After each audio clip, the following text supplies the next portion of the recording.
Bonjour à tous, moi c'est Nakiara de Woody Hoop Dancer et aujourd'hui on va voir ensemble comment faire du hula hoop à la taille. Donc avant de commencer, je tenais à vous prévenir que bien que considéré comme mouvement débutant, en fait c'est pas si facile que ça. Ça va demander du temps et de la pratique. Le temps déjà de conditionner votre corps, vos muscles, le temps aussi d'enregistrer ce nouveau mouvement dans votre mémoire musculaire. Donc ça peut vraiment prendre un certain temps qui peut aller de quelques semaines à quelques mois. Donc pas de stress, si vous n'y arrivez pas après avoir vu cette vidéo, c'est tout à fait normal. Moi, le meilleur conseil que je peux vous donner, ça va être de pratiquer un petit peu tous les jours. C'est vraiment le meilleur moyen pour progresser. Et donc, on va pouvoir commencer. Donc pour cet exercice, je vous invite à prendre un cerceau plutôt grand et lourd, parce que plus votre cerceau sera grand et lourd, plus il sera facile à sentir et à maîtriser. On va donc commencer par voir la posture de départ, parce que c'est ce qui va conditionner la réussite de ce mouvement. Si on n'a pas une bonne position au début, on ne va pas du tout pouvoir y arriver. Donc on va voir ça ensemble tout de suite. Donc, pour prendre une bonne posture de départ, on va mettre nos pieds écartés à distance des hanches. On a les jambes tendues et fortes, les fessiers et les abdominaux engagés.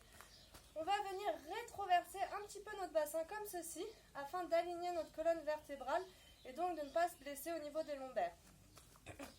On va avoir les épaules basses, donc si on a tendance à être un petit peu comme ça, on fait un petit mouvement rotatif vers l'arrière, et comme vous pouvez le voir, ça va automatiquement les abaisser. On finit en imaginant qu'on a un fil qui nous tire du haut du crâne jusqu'au ciel, et ça va nous aider à amplifier cette verticalité et cet ancrage. Donc on prend déjà bien le temps de trouver cette posture. On va ensuite pouvoir voir comment placer notre hula hoop. Donc, on va venir le déposer dans le bas de notre dos, dans le creux juste au-dessus des fesses. On le tient ni trop loin en avant, ni trop en arrière. Il faut en fait que ce soit assez confortable pour ensuite vous permettre un bon lancer. Donc on va tenir notre cerceau assez fermement, parce que tout simplement il doit rester horizontal et bien droit. Donc il ne doit pas pencher comme ça. Je vais vous expliquer tout de suite pourquoi. Enfin, on va voir ça ensemble même grâce à un premier exercice. Donc je vais d'abord vous montrer pour l'exemple et ensuite on l'effectuera ensemble. Cet exercice, ça va consister à faire tourner le cerceau sans bouger notre corps. Donc voilà ce que ça donne.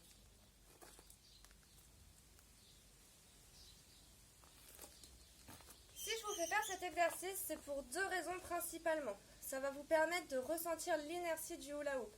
Donc de sentir son mouvement, son contact, son poids sur votre corps, son rythme, toutes ces choses-là. Et donc, ça va vous permettre de comprendre l'importance d'une bonne posture de départ. Donc on va maintenant pouvoir faire ça ensemble. Donc en fait, ce qu'on va faire, c'est qu'on va venir plaquer notre cerceau contre notre ventre, un peu comme si on voulait se donner un coup de poing dans l'estomac. Donc on va y aller ensemble à 3. 1, 2, 3. Voilà, donc comme vous pouvez le constater, le hula hoop a sa propre inertie. Et donc il va effectuer quelques tours par lui-même. D'ailleurs, ça peut nous permettre de nous rendre compte qu'on va avoir un petit laps de temps avant d'avoir à entamer nos mouvements avec le corps, des mouvements que je vous expliquerai par la suite. Donc il n'y a pas de stress à vite y aller, on a quand même quelques secondes. D'ailleurs, on peut compter le nombre de tours, histoire de se rendre compte. Donc on y va, 1, 2, 3. 1, 2, 3, 4. Bon, mon lancer n'était pas très dynamique. Mais en général, j'arrive entre 4 et 7 rotations. D'ailleurs, vous pouvez voir l'importance d'un bon lancer. Si mon lancer n'est pas dynamique comme je viens de le faire là, du coup, le hoop n'a pas du tout la même inertie. Je vais maintenant vous montrer très clairement ce que ça donne si j'ai une mauvaise posture et que je lance vraiment mon hoop pas correctement.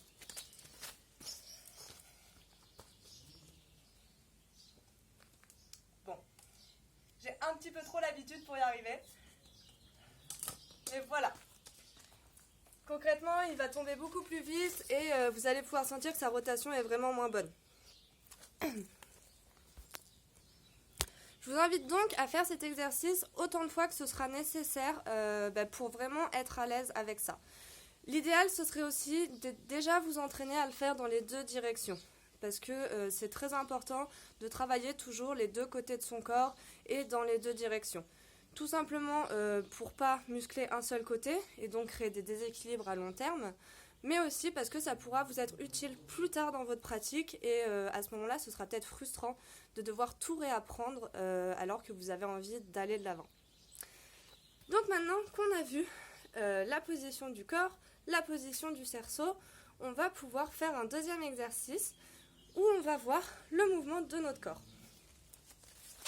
Donc pour cet exercice, vous pouvez poser vos houppes et vous entraîner sans.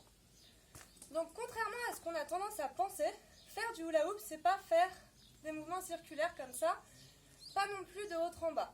En fait, on va faire des mouvements d'avant en arrière, donc comme ceci.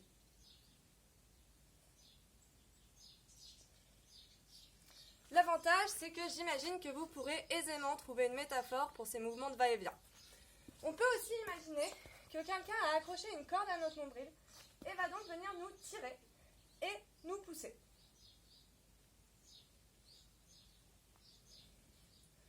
Certaines personnes aiment mettre un pied légèrement en avant afin de changer leur centre de gravité plus facilement. Soyez juste attentifs si vous choisissez cette variation à ne pas plier les genoux. En fait, c'est vraiment la ceinture abdominale qui va pousser.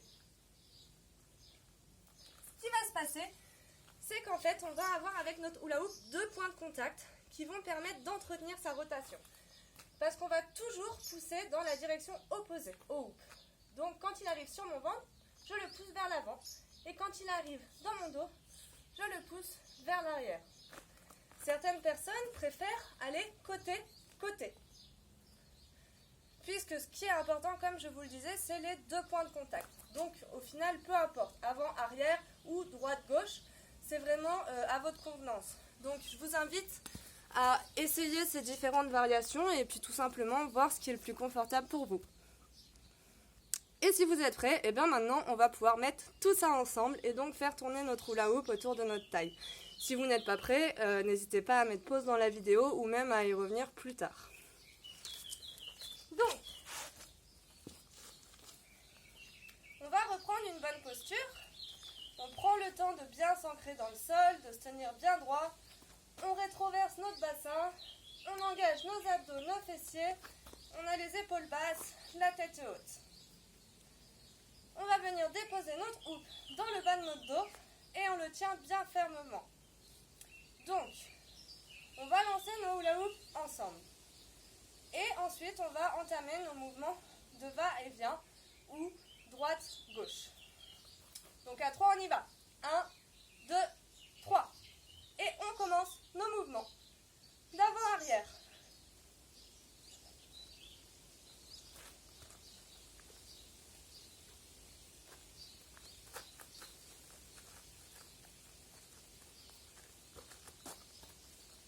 Ou côté-côté.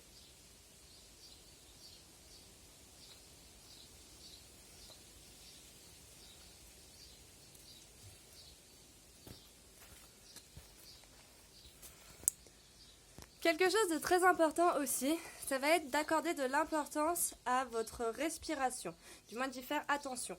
Parce que, comme vous pourrez peut-être le constater, c'est un exercice qui est en fait très cardiaque. Et si on n'a pas une respiration correcte, on va vite perdre le rythme. Et ce qui se passe quand on perd le rythme, c'est tout simplement qu'on va se désynchroniser d'avec notre hula hoop. Donc pas de panique, si on se désynchronise, il y a des solutions. Si notre hoop commence à perdre de la vitesse ou à tomber, il existe, enfin peut-être plus que 2 techniques, mais en tout cas moi j'en ai 2. Donc la première, ça va être de tourner dans le même sens, dans la même direction que mon hula hoop. Par exemple, moi là, il tourne dans le sens horaire. Je vais donc moi aussi tourner dans le sens horaire. Donc, je vais lui faire perdre de la vitesse pour vous montrer.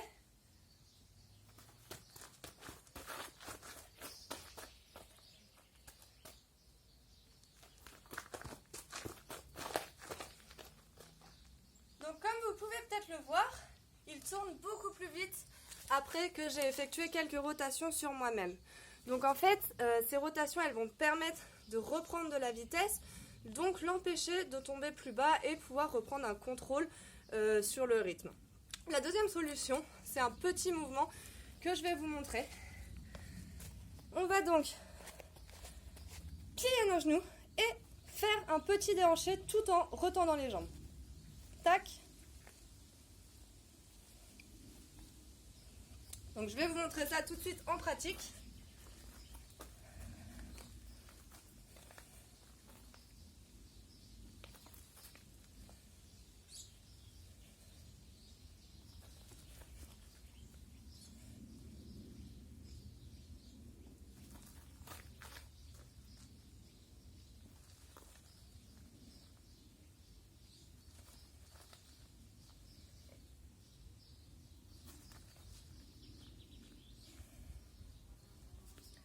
Donc qu'est-ce qui se passe concrètement?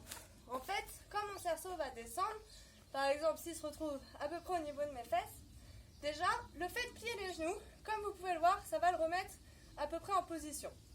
Et c'est donc le petit déhanché tout en tendant les jambes qui vont permettre de le remonter concrètement. Et donc, comme vous pouvez le voir, il se retrouve de nouveau dans le creux de mon dos.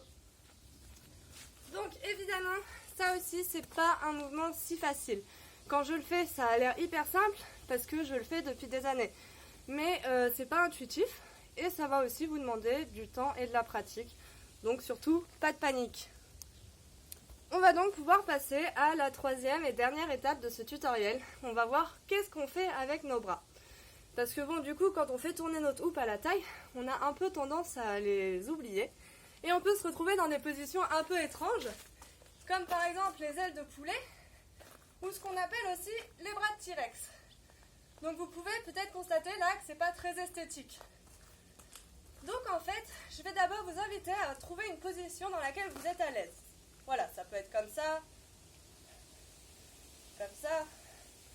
peu importe, l'important c'est que vous soyez bien. Et ensuite, vous allez pouvoir commencer à vous amuser et à bouger vos bras.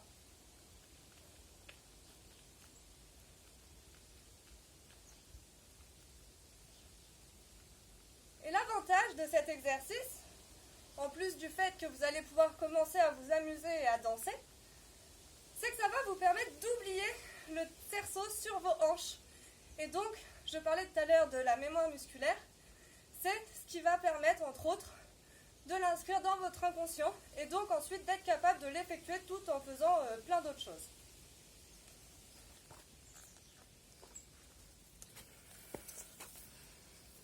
Et voilà, ce sera donc tout pour aujourd'hui. Donc j'espère que ce tutoriel vous aura plu, qu'il était clair et qu'il vous aura appris plein de choses.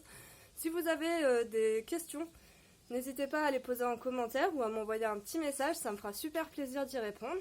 Et puis sur ce, moi je vous souhaite une bonne pratique et à bientôt pour d'autres vidéos.